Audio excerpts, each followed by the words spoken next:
I'm joined now remotely by BHF-funded researcher Dr. Loreena Hill and also by Alan Owen, who has survived a cardiac arrest.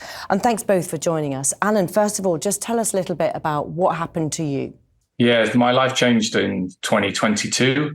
I was playing football at Caldecott Leisure Centre, which is about an hour and a half from my house in Carmarthen. I was playing in a walking football tournament, and we played the first game, which is about a 10-minute sort of six-a-side game. And I was stood talking next to a colleague, and I collapsed in front of him. I had no symptoms beforehand. Luckily for me, he was a police officer, an ex-police officer. He turned me over and put me in a recovery position.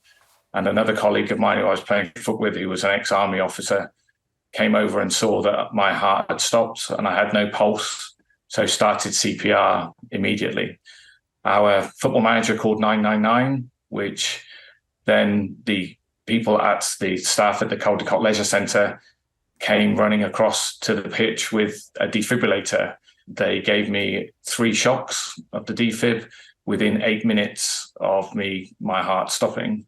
Then an air ambulance landed within 20 minutes, and a first responder called Ruby came out and assessed me and realised that I was in a poor condition and needed to be ventilated on the field. So they sent another air ambulance out, which arrived with a doctor on board to give me a general anaesthetic and knock me out and put me on a ventilator. And then I was taken to Cardiff Hospital by road ambulance.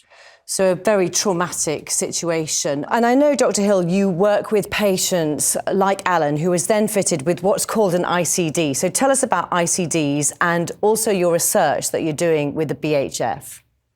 So the ICD is a small matchstick box-sized device which is implanted below the left collarbone in the muscle. It's got a number of key functions. Its main function really is to shock or to give a discharge when the heart has a life-threatening arrhythmia. And for example, the situation with Alan, this is then implanted to prevent him having this life-threatening arrhythmia again. For other patients, for example, patients with heart failure, they may get the device implanted prophylactically to prevent them experiencing a collapse like Alan has described. The research that is funded by the BHF will develop an app. This app will provide them key information, easy to understand information that will be accessible to them on the functions of the device and how they can adapt to living with the device now that they have one. Alan, back to you, because it sounds incredibly lucky that what happened where it did. So what were you diagnosed with and how did it get to having an ICD and how did you find coping with it? So I was diagnosed with a condition called hypertrophic cardiomyopathy, which is a thickening of the heart walls, which means that the heart doesn't pump as efficiently as it should. So it was recommended to me by the cardiologist at Cardiff Hospital that I have an ICD fitted, and it was explained to me by an ICD nurse what it would do. And it sounds really scary having this device implanted underneath your skin with 2 leads running to your heart and undergoing that procedure, but it would be there to support me and to go through the trauma that I'd had. And then that 11 days from having 2 stents fitted, having the cardiac arrest, to being told that you need an ICD. It's a lot to take in at that time for the family and the friends. But it's meant that it's given me a new lease of life in terms of I'm in a much better position than I was before. You know, I was a ticking time bomb before that I didn't know. And now I've got an ICD that controls and I'm on medication and I know the condition that I have and I live within the means of that condition. Yeah, and it's great to see that you are okay.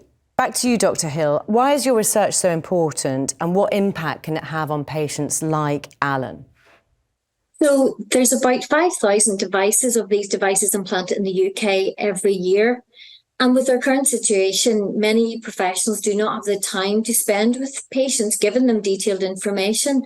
So therefore, this app will give them very detailed evidence-based information in a way that they can understand. They will be able to access it at any time. It will be via an app. They will have different options, either to read it, animation, patient stories via videos, So it will really give them a lot of information, not just what's provided to them during either their hospital stay or clinic consultation. And the content of it will be decided by patients for patients. So it will be extremely important. And I think it will make a real difference to patients like Alan in terms of their quality of life and how they adapt to living with a device. And why does funding from the BHF make such a difference to your work?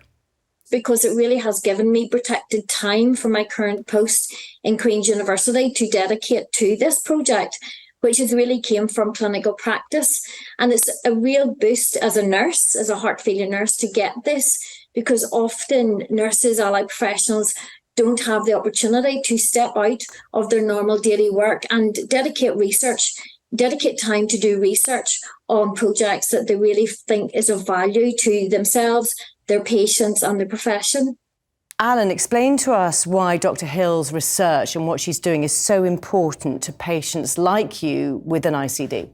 When you get fitted with an ICD, it's life-changing. And you've just done, for me, I undergone a real traumatic experience, and so had my family. And then you're bombarded with information. You need to ensure that you've got the correct information in order to be able to understand what this device will do. And this research and this app will give not just the patient, but will give the friends and family all the information that's needed about an ICD. You've made a really good case for it. Alan Owen, thank you very much. Good luck with your continued recovery. And Dr. Loreena Hill, thank you both very much. Thank you. Thank you.